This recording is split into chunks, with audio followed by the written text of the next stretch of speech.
A big announcement coming out of Spring Hill this morning. This is a live look where Governor Haslam and General Motors leaders are rolling out plans to manufacture what it calls the next generation Cadillac at its Spring Hill assembly plant. There's also talk of a second new vehicle being made here, possibly one of GMC's crossover SUVs. We have a crew there on site, and we'll have much more on just how many new jobs this will mean, as well as a timeline for the expansion later today online and on News Channel 5 at 4, 5, and 6.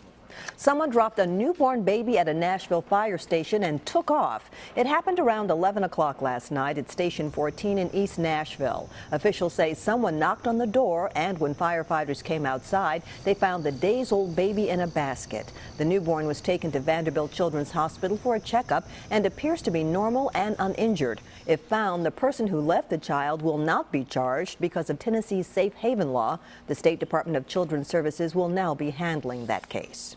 A 9-year-old girl accidentally shot and killed a shooting instructor at a gun range in Arizona. The child's parents were with her as she was being taught how to fire an Uzi submachine gun. But now some people are debating if this should even be allowed. Vanita Nair has the story.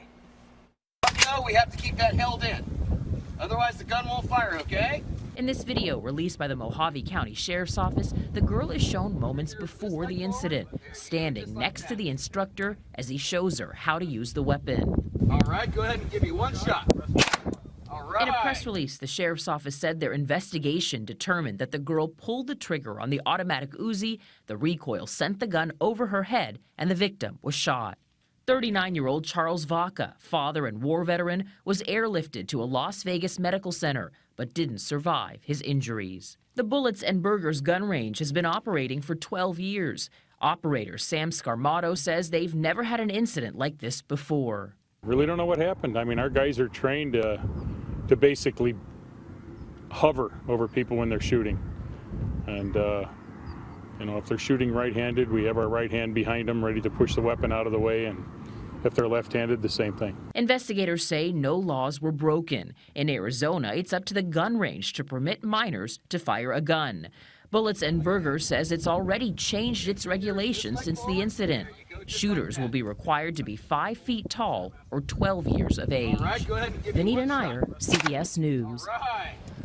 Back here, when Hank Freeman returned from umpiring the Little League World Series in Pennsylvania, he no longer had a home. Freeman had just stepped off the field when he got word that his home in White Bluff had been destroyed by fire. Despite learning the devastating news, he finished out his time there and said getting to ump in the Little League World Series was a career goal. Hank and his wife are living in a motel while they figure out when they can rebuild. An account has been set up to help the family with any costs. We have a link on our website at newschannel5.com. A soldier from Tennessee who gave his life in World War II is finally coming home.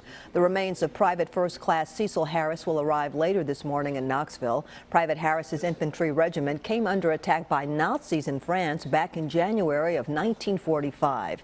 Harris never made it out. His gravesite was not found until last September. He'll be laid to rest at Arlington National Cemetery in October.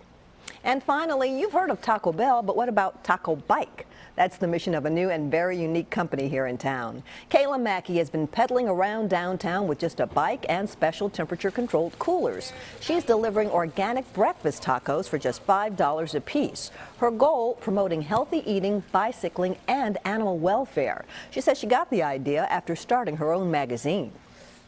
I took a break and started working on organic farms. I realized I was really into food issues, and at the same time I was cycling a lot. So this kind of came out of a merger between two interests of mine.